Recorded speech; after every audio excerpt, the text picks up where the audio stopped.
Živijo, jaz sem Miha, rad jih berem, rad jih pišem, rad se pogovarjam o njih. Dajmo reči kakšno o kriminalu.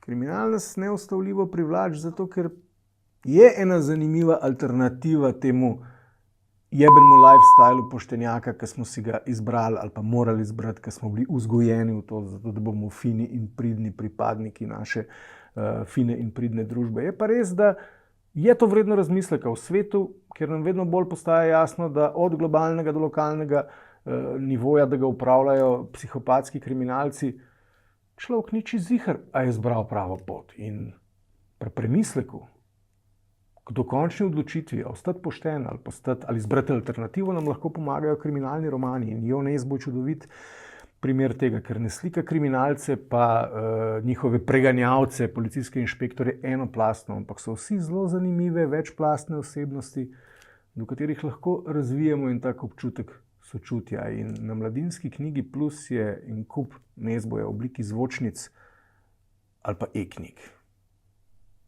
In je fino za prebrati, preden se človek odloči o svoji dokončni usodi. Pa naj še kdo reče, da nam kriminalke ne morejo pomagati pri osebnostni rasti ali pa pri osebnostnem propadu. Lahko.